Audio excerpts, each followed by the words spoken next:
The Critshow contains elements of horror, fantasy violence, and adult language. Content warnings can be found in the episode description.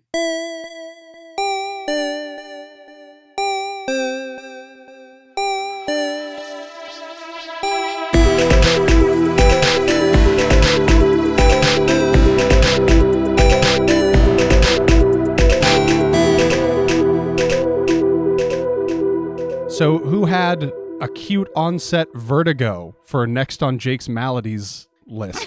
Whoa! What? just one day on vacation in the middle of the night, like I rolled over and woke up and was like, whoa, I'm dizzy. What the fuck was that? And the next morning woke up and was just like, I'm just falling over constantly as far as like have you seen that TikTok filter or whatever where the person's just constantly falling towards the camera? It just felt like that. Just for out of nowhere for a day. Did your brain finally realize how tall you are? You're just so high up. It was like, I can't deal with this. I'm looking at the tops of clouds. I can't handle this. I felt kind of bad because I think my first response was, did anybody guess this is the next thing? Yeah, that's what she said. Oh my God. I should have, because my sister, hey Courtney, she doesn't listen to the show. My sister experiences this occasionally to the point where she used to do yoga and then she had to stop because it was messing with her vertigo so much. Megan started Googling solutions because there's one kind of vertigo that happens if the crystal in your ear is in the wrong place. And I was like, this can't be true. This sounds holistic. Yes, Yeah, that's what he said.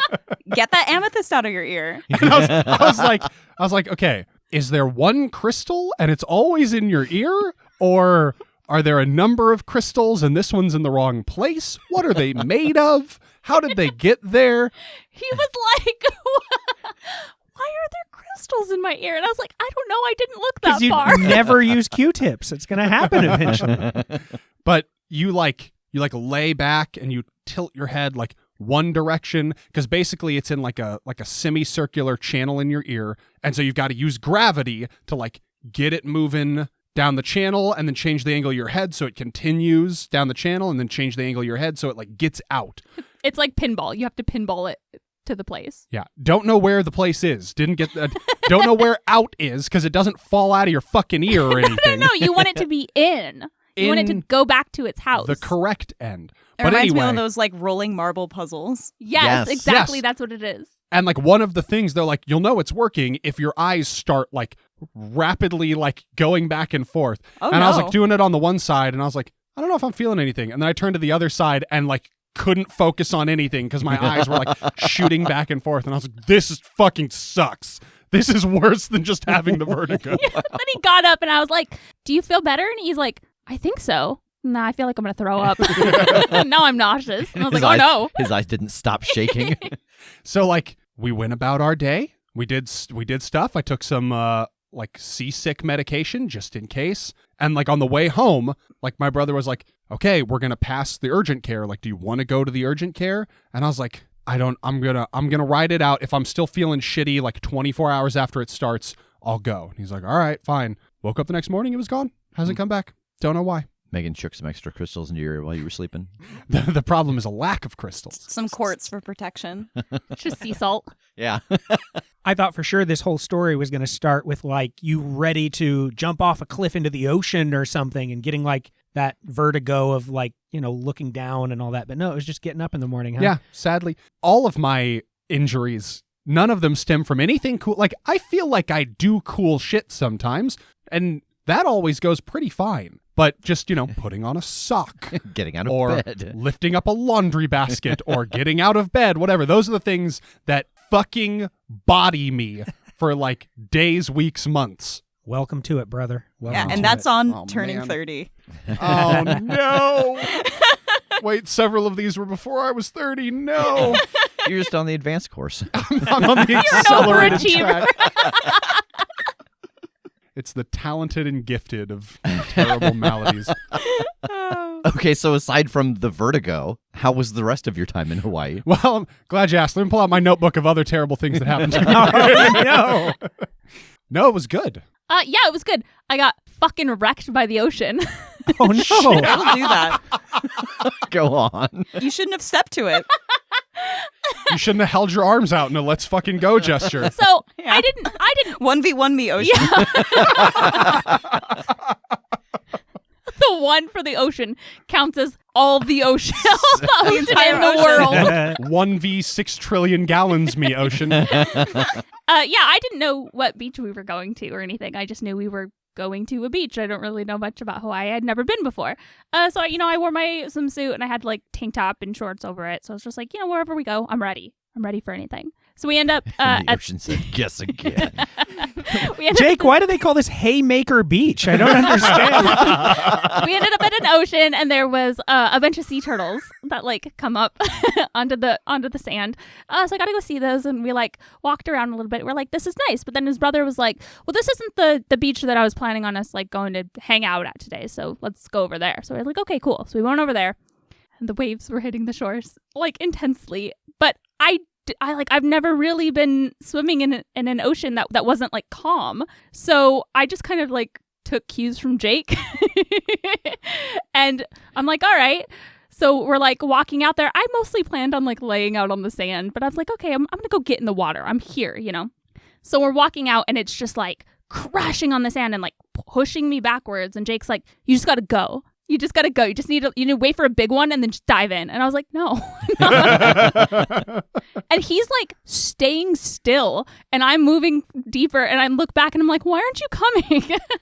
Why aren't you joining me out here? And he's just like, I got to see this play out. yeah. I was Like, what are you waiting for? I gotta be able to rescue you. But I didn't know that. I was just like, why aren't you moving? Suddenly the sand drops off and I'm like, okay, I'm in the water. And I'm not the strongest swimmer. Also, I have what I now know to be a fractured ankle. Oh. Yeah. And I'm like, okay, this has been healing up. Thought it was just a sprain, but like still stepping on something wrong. Like, oh, that's kind of sharp pain. So, I'm kicking in the water and I'm like, this doesn't feel great. And then suddenly Jake's like, oh, we're drifting pretty far away. Like, this is taking us down the beach a ways. This is pretty strong current. And he's like, maybe we should go back up to where we can stand. And I was like, okay, yeah, that sounds great. I like that idea. So I start moving and I'm suddenly stepping on like a bunch of shells because there's just like a patch where it's very like rocky and shelly. So at that point, the tide goes back out and crashes in and pushes me up the beach. And I'm like, oh, okay, well, that worked faster. But then it pulls me back out and drags me across all the shells. So I like put my hands out and I'm just basically like sitting in like staff position, like with my hands on the sand, dragged through the shells. And I'm able to kind of stand up and I look and there's like sand embedded in my hand. So I'm starting to like pick that out. So I'm making my way and then I get knocked the fuck down and then dragged out into the water. And I see Jake like, oh shit, like trying to get to me. And I remember in my head, I was just like, you can't fight this. Just let it take me. And then it just like washing machine tumbles me and then like pushes me back up on the sand. And he's running up to me and he's just like, oh shit, your swimsuit top just completely flashed the ocean and half the beach. Just top down. And I was like, oh, nope, it's cool. I got it. Pulled it back up. Was not wearing the right type of swimsuit to be tumbled. Yeah, to be thrown about the ocean. Yes. My swimsuit was full of sand. Oh. And I was like, I think I'm done. I'm going to go back to the car now. I was like, I think She drove to the he's airport. like, are you okay? I was like, yeah, I'm fine. I'm just going to go get some tweezers and pull the sand out of my hand where that's bleeding. And I'm going to lay down and take a nap because I'm exhausted. And then after that beach, we went to like the beach shower to rinse off. And it's like, she's like rinsing her hair and sand is just like pouring out of it, but also visibly just still in it everywhere. And like rinse out some part of bathing suit. Like she did like a hair, bathing suit top, bathing suit bottoms rinse and was like, I'm good. And I'm like, you're still covered in sand. So then like she goes in for like another rinse, more sand just pours out of her hair into the bathing suit top, then rinse out the bathing suit top into the bottoms, then rinse out the bottoms onto the ground, still covered in sand. And so finally, like after like 5 reps, I'm just like scrubbing her hair with my hands and then like trying, like shooting the water into everything. And I'm like, this can't be solved. You are one with the sand. I think now. you have become Sandman. He's like, here, let me wash you like a shaggy dog. And then I sprayed my face with water from I tried to turn the water off and I turned it up. Shot herself straight in the face. They were like, this is the best way that could have ended. And I was like, let's go home. Well, as this is the beginning of the month, this is also the time where we want to take this opportunity to thank all of the patrons who joined us in the month of April. But as we have not recorded in a couple weeks, well, I sure didn't make that list. So, Future Rev from home, take it away. Thank you, Past Rev. I love when you leave work for me to do. So here we go. Tamar Quinn Shevlin, Scott Carter, Hannah Cade, Steve Ella, Adam Ford, Cody Atkinson, David Gerard, Lucy Allen, and Grant Howard. Back to you, Past Rev. Woo! Great job, Future Rev.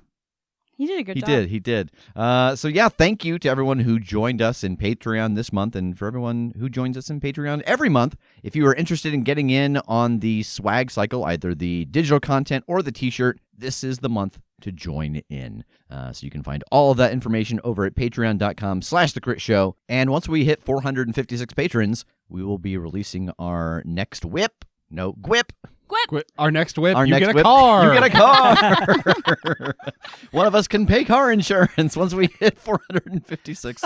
The group car that we share together. The company car. The that company we live The in. IPT Cruiser. The IPT Cruiser can get insurance.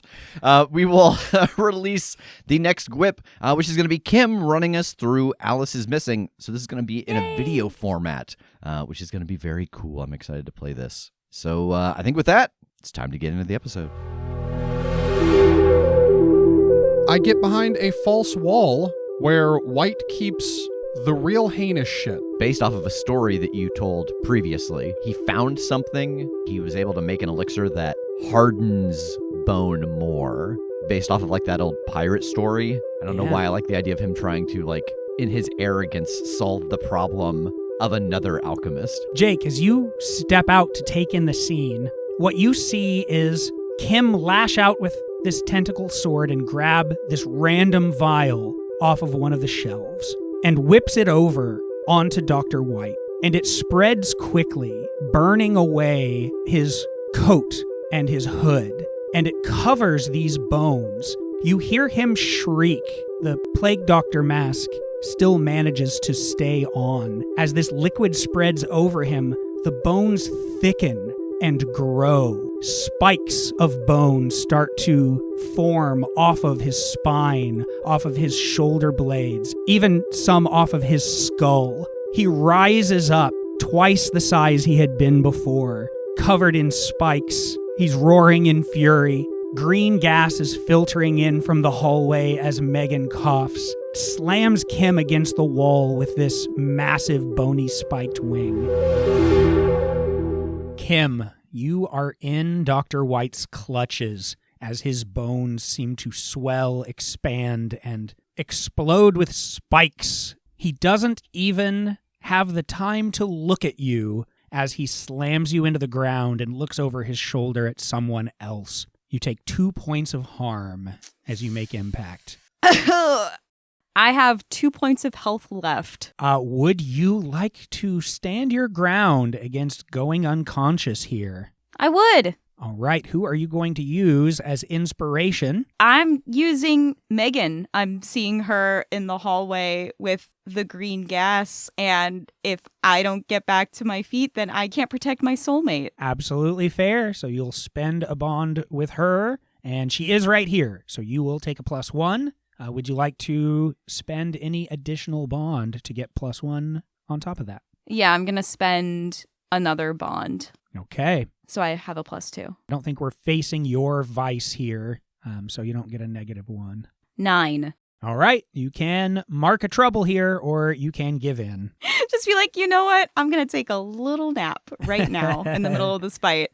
Yeah, I'll mark a trouble. I think we're going to call this one Frenzied. So if y'all do well, this one may not last long, but the idea is you have to keep Megan safe. This fight is going on, so if you take any action that isn't directly trying to defeat White right now, then you may get a compulsion to dissuade you from doing any other type of action. Okay.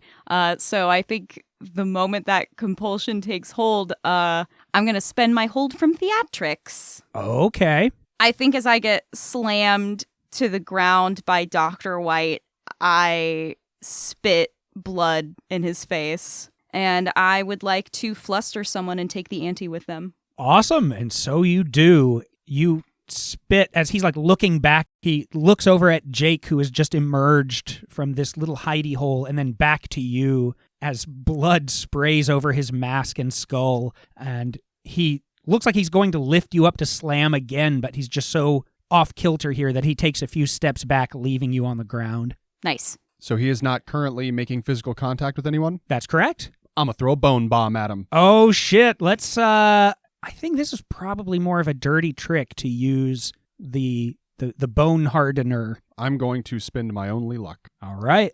11. Do you want to do this without a catch or take the ante? I would very much like there to be no catch, please. All right. Roll one more d6 for me. 1. All right. So this sails through the air and crashes over him, and this liquid drips down. It is all over his neck, his shoulder, his arm, and the remaining full wing. And you watch as this like crystalline formation starts to form, locking those joints in place. He's still very much moving, like he can walk, he can pivot, but his arm and wing are just locked, unable to move from the position that they're currently in, which is sort of half bent.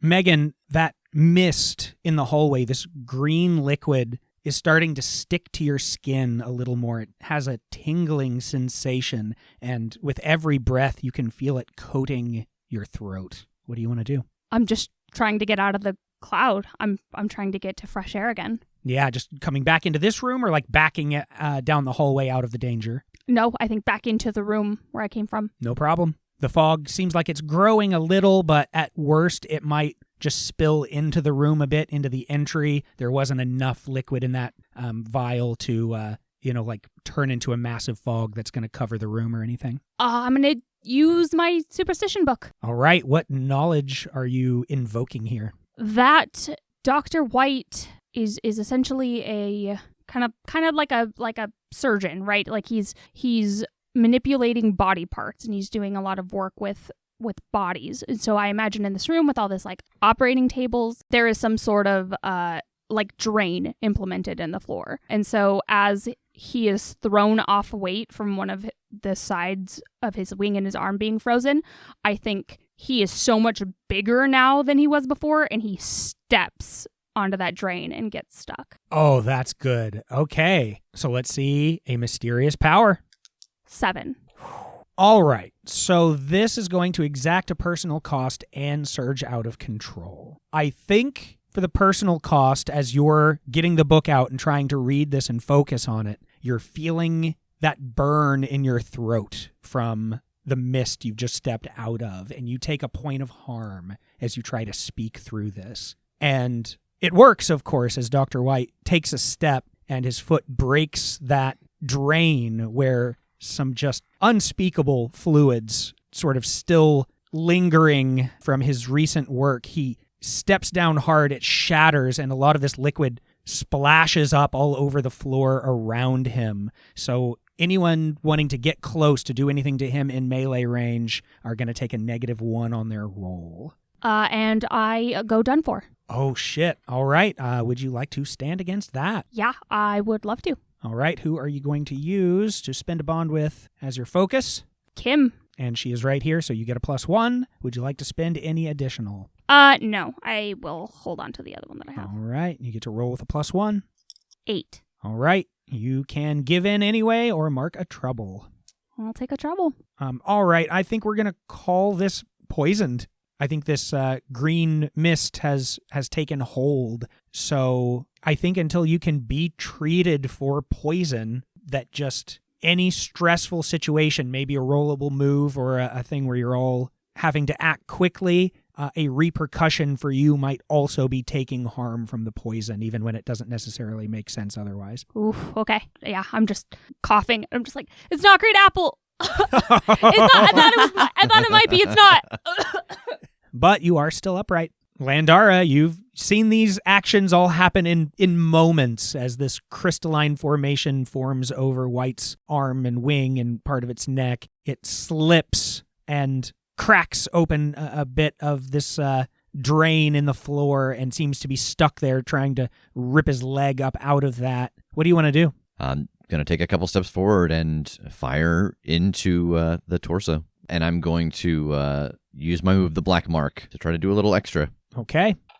7. So I do an additional 3 damage. So 5 damage total, forceful piercing, but my weapon's curse does take effect. Ooh. All right. So a big chunk of like the rib cage and part of the shoulder blade just shatter from this shot. Landara, you can feel the gun starting to latch onto your hand again, ready to make you pull the trigger. You're not going to take any direct harm here, but you watch as Dr. White recoils and like shakes back and forth. He smacks the edge of his plague doctor mask against his frozen arm and knocks it to the ground right at his feet. And out from the mask, this red mist starts to spill out and slowly fill the space. Kim, you're watching this red mist spill up from the mask at White's feet. He seems more or less stuck in place, but he is thrashing back and forth at anything that might come close. What do you want to do?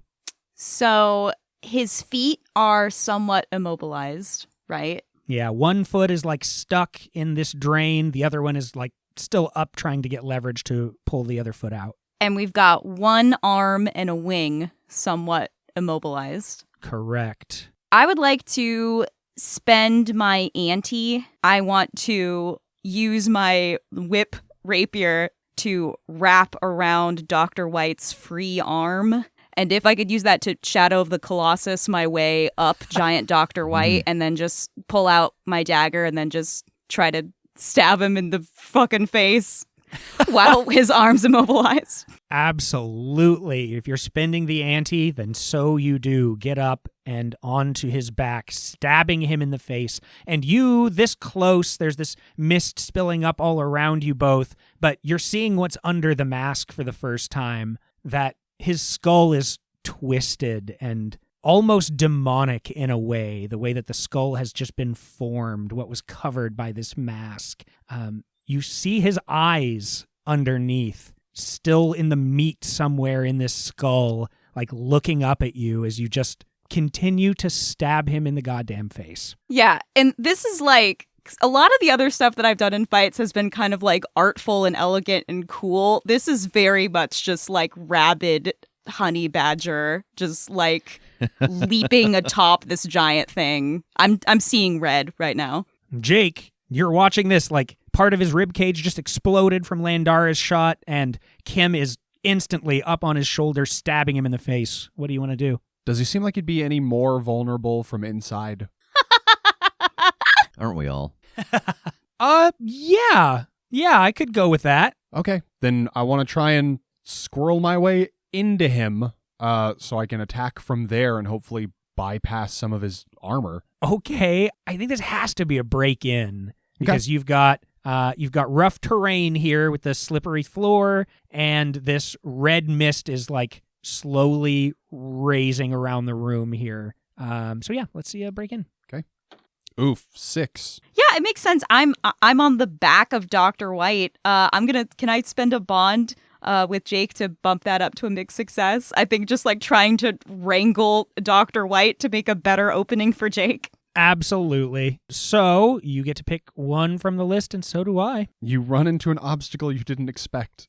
So as you run across to get close enough to jump up and work your way into this large skeletal form, you have the confidence that you can jump over this red mist that's growing up around his feet. But I think what you don't expect is you make this leap in midair, some of this red mist forms into like a very thin, almost like a small hand, like a clawed hand, and it reaches up and grabs you by the tail and yanks.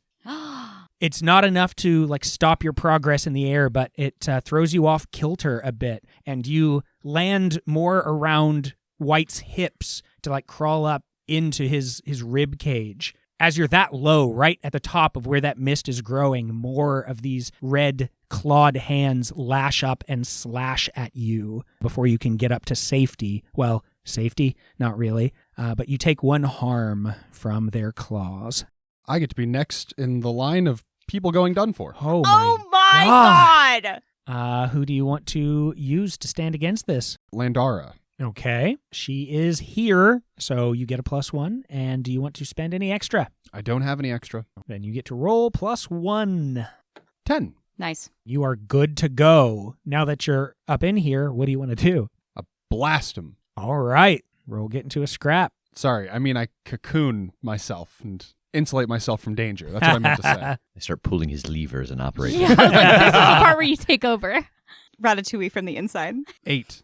All right. What are you shooting? Like, what direction you shooting here? I think being in the ribs, I'm just like aiming right down at the hip joint of the good leg. I'm just trying to immobilize that leg and topple him. Nice. So you take this shot, and that part of the hip just shatters, and you all topple into the red mist with White. Oh, Oh no! Megan, you watch this happen as Dr. White is starting to topple with Kim atop him, Jake inside of him.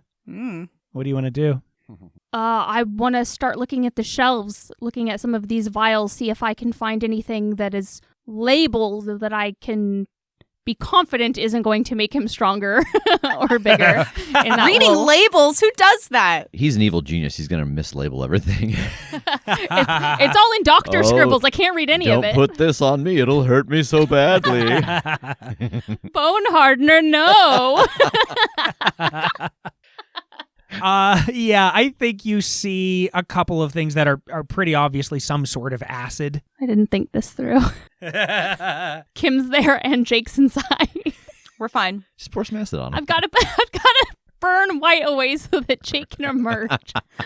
Like a fruit gusher. It's like one of those fancy hot chocolates where you pour the milk and The hot chocolate bomb. Yeah.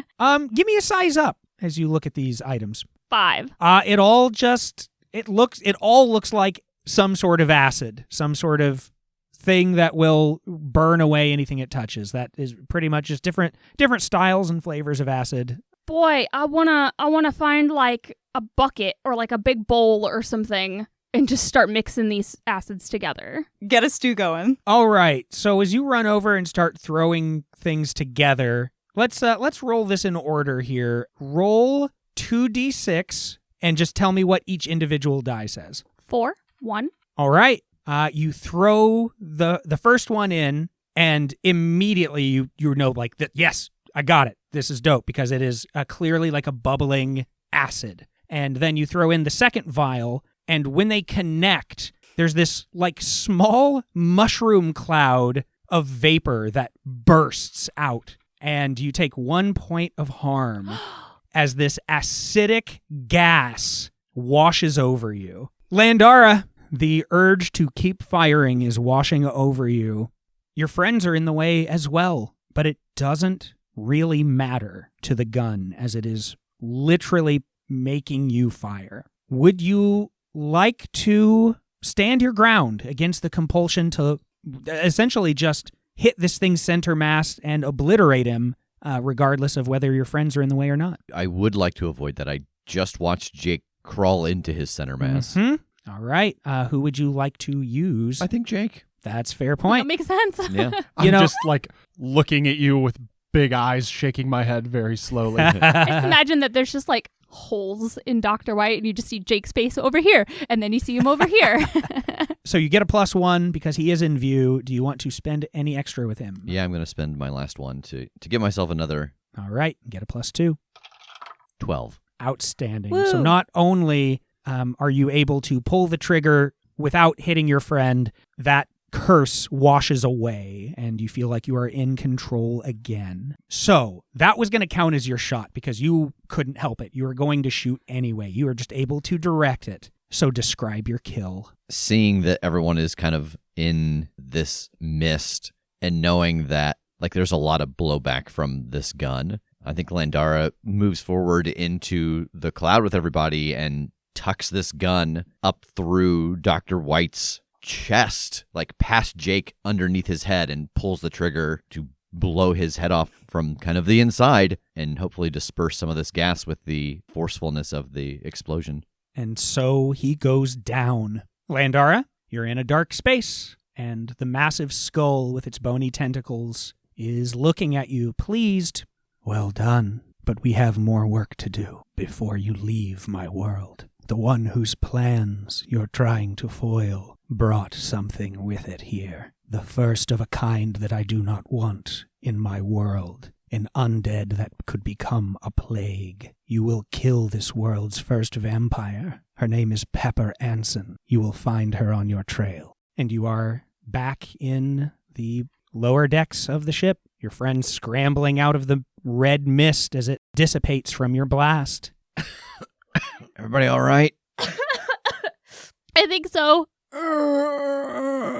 Yeah, I'm going to start prying the rib cage apart and trying to pull Jake out. Oh God, my bones. Oh, they are so small, but they hurt just as bad as ever. Don't come over here. It's poison. Did you throw 2 unknown toxic substances into a bucket together? I didn't think they were unknown. I thought I knew that they were both acid, but one was just poison. It's just gas. It was all gas in a bottle. They didn't mix well together. I thought it was going to be a cool bomb. I'm going to shoot the ceiling. Like, try to blow a hole in it to get some air circulating through here to help clear this out. Nice. Tass is like, how fucking dare you? How dare you snipe my moves? Back on a work table, Tass, sleeping, smiles. Got one. We really picked the right person. We jump cut to Tass teaching her that move in their downtime. I guess now that it's calm in here, I want to start looking around for anything. I'm going to use the word valuable. That's not necessarily what I mean. Not in terms of like money, but plans, communications, maps, anything like that. Okay, yeah.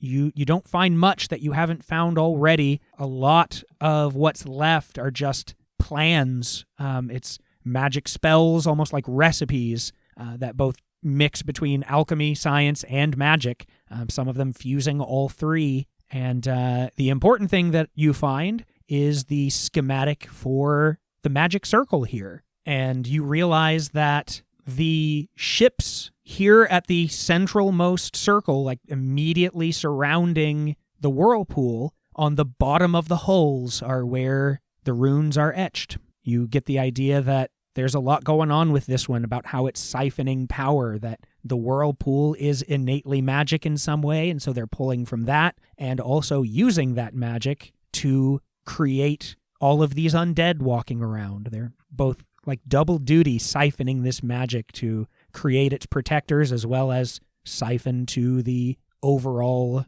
bigger spell. All right. I will hand this off to the rest of the group. And I want to walk back over to that hidey hole and drag out that painting and say, well, I've got an idea about who the moon child might be. All right, let's take a look at the chapter's end. So, have you defeated a great foe, claimed great treasure, or accomplished one of your character's big goals? Yeah. Yes. Hell yeah. So we're going to declare this the end of a chapter. You replenish all of your bonds, and then choose to mark 1 experience, gain 1 bond with someone you've bonded with, mark 2 luck, or heal 2 harm. I will tell you, depending on what you do, if you're going to be moving immediately, you might be able to heal up a little bit on a trip, but if you spend some time here too, you'll have a chance to have healers look over you. So that's just kind of a decision for you how much time you want to spend before you get moving, if you want to use that. And you can pick any of these twice instead of one and another. I am going to heal 2 harm and mark a bond with Landara, which will bring me to 3 bond. Awesome. And that, I believe, gets you another experience for capping out at 3. Perfect. So how much harm would we heal if we stuck around for a little while? I'm going to say 2 harm per downtime that you stay, so per week. How long will I have to stay to get treated for being poisoned? Because that seems like maybe it would be long enough to clear that trouble, but not long enough to heal anything. True. That's a good point, because I think the trade-off there is you're technically healing up, but then the poison is doing you harm. So I think 1 downtime will cure your poison, but not any harm. Okay, so we'll have to spend at least a week here. Yeah, which is okay because we don't have any way to leave. Our ship's True. so busted. Your ship is very busted. There will be some options for you there, but we'll get to those. Yeah. So when you say if we spent a downtime here, we'd heal 2 harm, you mean if we chose an option at the end of the downtime that wasn't heal all of your harm? Like if I chose to clear a vice, then I would clear that vice and also heal 2 harm just from the amount of time we've been here? Yes, exactly. Yes, thank you for that clarification. My apologies. Yes, exactly that. I'm going to mark 2 luck and take a point of bond with Kim. I think that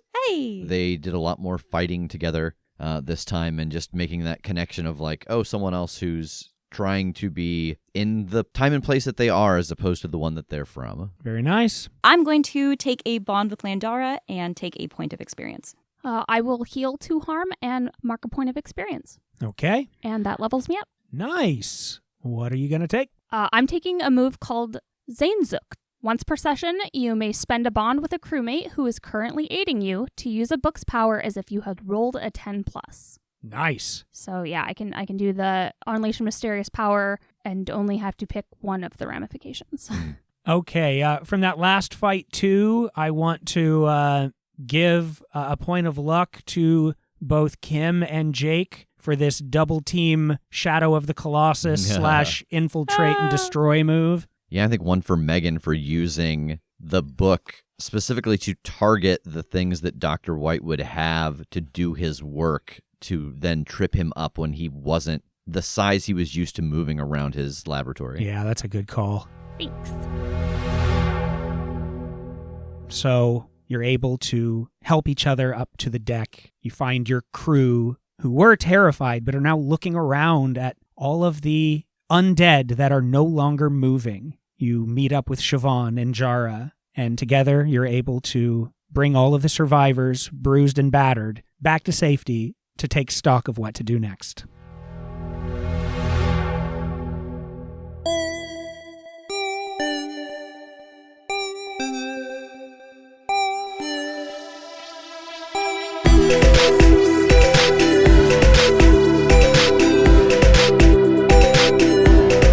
The Critshow is a Critshow Studios production, edited and produced by Brandon Wentz with music by Jake Purley. You can find more information about us at thecritshowpodcast.com. To keep up to date with upcoming live shows, contests, and other special events, follow us at The Crit Show on Facebook, Instagram, and Twitter. For even more weekly content, join us at patreon.com/thecritShow.